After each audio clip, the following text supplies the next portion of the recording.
beginning as far as how can we push JaNae to the next level, and how can you push yourself to the next level as someone who myself is not a classically trained singer, not a classically trained, pop star artist person, definitely not the person who had solos in church choir in high school at all. And so it's been really great sort of challenging myself to take it to the next level, where it still has all of the silly, hilarious, absurd qualities and the cultural critique that's in the music. But I mean, I feel like I've learned a lot about the potential of what this project can be over the past really year and a half. Interesting. So you've both described JaNae as a project, and I think in the beginning I introduced you as a musical group.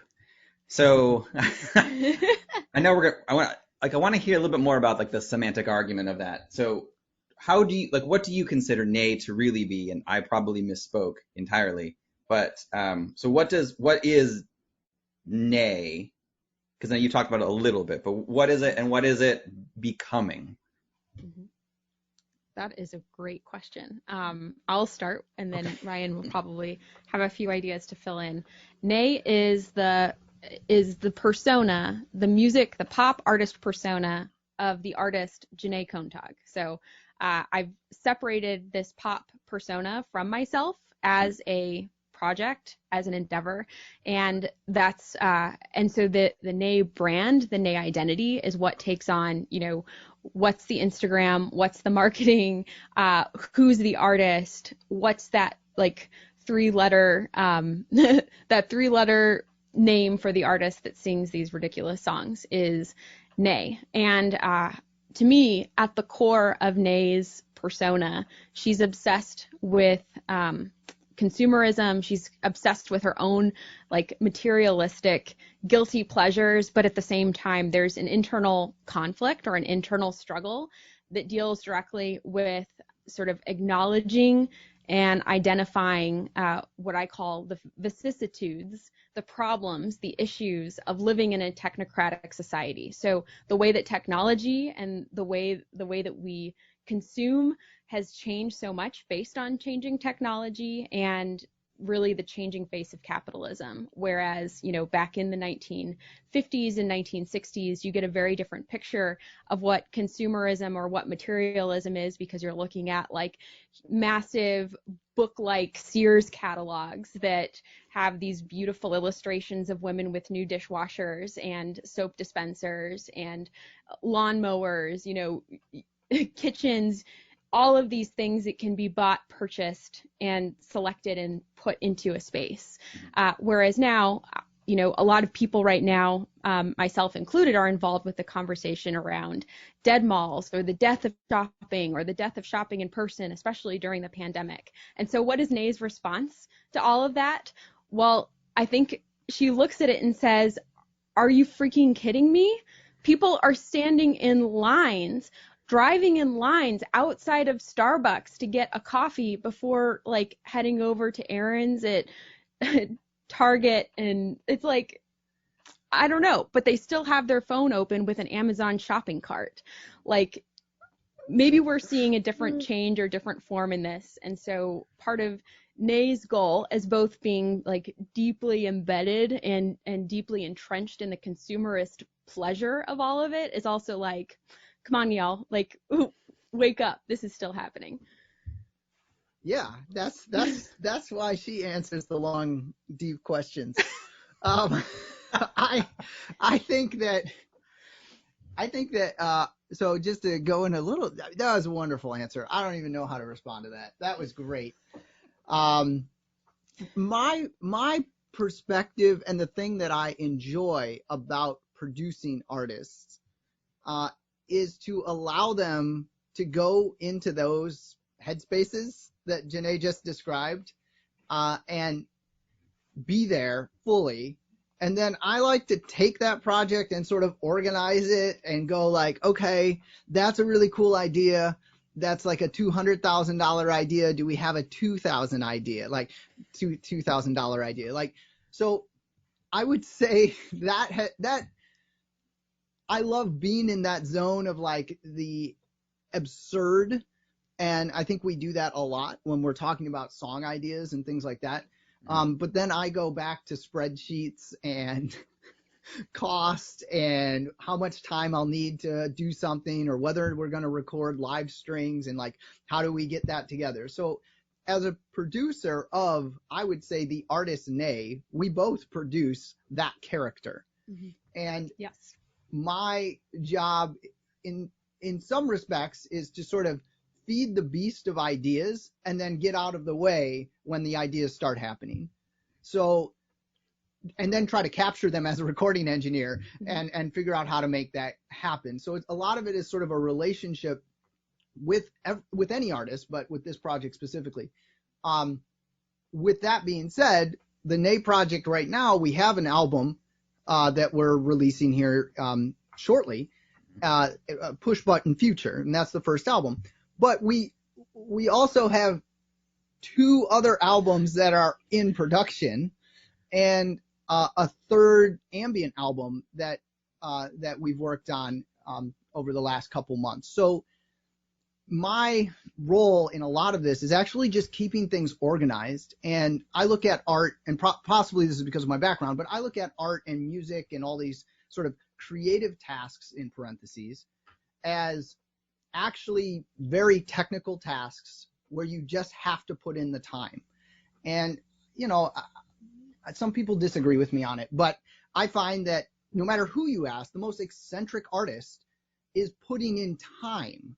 And that's the one thing that they all have in common. Very few, or they're putting in money. If you have a lot of money, you can buy other people's time to work on a project, like, you know, I don't know, a Pixar film, right? There's a lot of creative, technical people who work on that film. And they're all getting paid, and that's wonderful. I think with part of my role in the JaNae project is keeping things organized, moving forward, figuring out like what is our sort of, in corporate terms, like sprint goals for this week or this month. And that's sort of, I hope, what I bring to the process. I would actually add one other aspect in terms of what Ryan just mentioned, because I talk about JaNae as being this artist persona of JaNae Contag, the artist, and Ryan has an artist persona as well, who appears in, I think, 3 or 4 of the tracks on the new JaNae album, and so I think it's worth talking about that at some point now, or moving forward. Let's talk about it now. So yeah, so Ryan, tell me about your JaNae persona. Yeah. Okay. So there's when I work as an artist, when I record, and even sometimes when I engineer, though not as much anymore, but I like to sort of embody characters. Mm-hmm. That's, JaNae's heard me talk about this a lot, and I think that's part of the reason that we have a very clear distinction about who JaNae is versus who we are, which is what the whole pop industry is. Yeah. I mean, come on. Like, right. The Taylor Swift that we know is not the Taylor Swift who's like hanging out in her like jammies watching, like, you know, Netflix. Like, they're different characters and people. It's a brand, and that's okay. I think it's important consumers realize that. Nicki Minaj is someone who's really good at like clearly stating how different she is on stage as a character versus off stage as like a girly girl hanging out.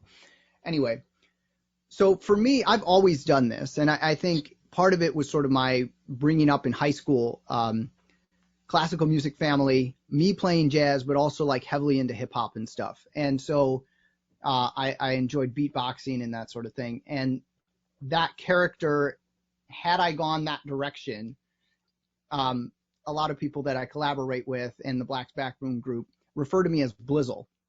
And the reason is because that's sort of this persona I play that's like this hip hop artist who raps and is like very aggressive. Mm. But as I think JaNae will attest, like I will dress differently, I will act differently, like I will be in that persona when I'm recording as Blizzle, and I'm getting better at just switching very quickly. But I do the same thing as a jazz artist. I sort of have these personas, and it just makes it easier. I feel like it's somewhat theatrical. So when I step into the vocal booth, I'm Blizzle if I'm rapping, and I'm sort of like this smooth, I don't have a name, but jazz character if I'm singing backup vocals. and that it just helps me with the headspace and to separate things, and then to be able to go back as a producer and go, yeah, no, Blizzle, you got to redo that. Like, that was not the take. And so that's sort of that persona. So Blizzle is this rapper hip hop artist that is like a different trunk. Had I sort of gone that route as a high schooler, more into, well, I guess what I'm now doing, right? But I didn't pursue that. I went into classical and jazz music and pursued degrees in those and so forth. So Yep. And and I know you have a theater background, Yuri, as well, so you probably appreciate this, but, when you're given a script and you perform it on stage, typically an actor or someone who is, embodying this persona will have their own take on whatever that is. And one of, the most awesome and rewarding parts of the experience of me writing lyrics for these JaNae songs is that I can write out this ridiculous rap in triplets that's like a really fast-paced moving thing, and I have an idea in my head of what it may or may not sound like, and then I give it to Blizzle as the rapper, and it's awesome. It's out of control energy, and so even though I've been ghostwriting some of the lyrics for Blizzle. JaNae, the character, is the ghostwriter for Blizzle, the character. Yes. Both of which are produced by JaNae and Ryan. Correct. But when Blizzle gets these rap lyrics, and all of a sudden there's a whole different energy or power to them even than what I anticipated in writing them. And I really appreciate that I can sort of trust the process and trust the experience with Ryan, with Blizzle, the persona, as JaNae's collaborative partner. Yeah. So I love how deep the layers go on this. And it's like having a conversation with a classically trained actor, which is amazing. And that there's a distinct separation between the person and then the entity on stage, and that they're not the same. You're representing as a character. In these personas, they appear again very deep and very well conceived. Did you workshop how did you get to your characters to where they are right now as Blizzle and JaNae on stage? Has it been an organic process? You're like, you know what, this is what I want to represent, and then created that, or how did that process work for both of you? Well, I would say Blizzle sort of came out of the joke for me of every once in a while, going into a freestyle rap in the middle of a rock song there's another group that we play with that's sort of folk, fuck you rock music called Theft to the Gallows.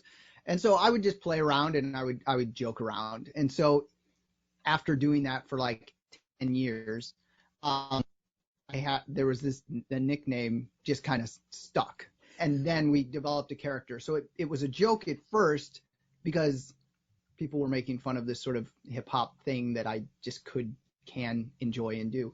And then it sort of became more of an actual persona with some very thoughtful decisions about what that person wears and how they act and dress. So for me, it wasn't some organic experience that happened over time, really. It was sort of haha, you're Blizzle now, and do that. And I was like, okay. And then I was like, I'm going to make this an actual thing and think about it.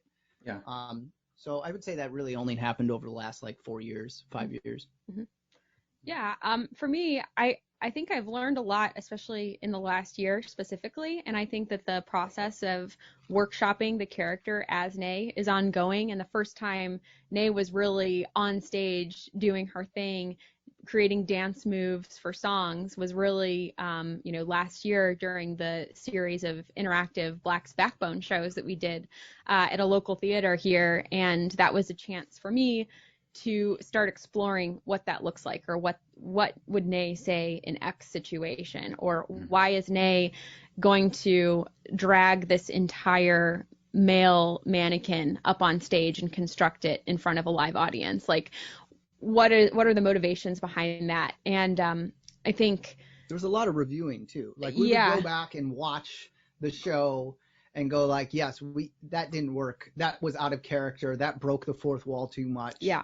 So there was a little bit of a group, at least,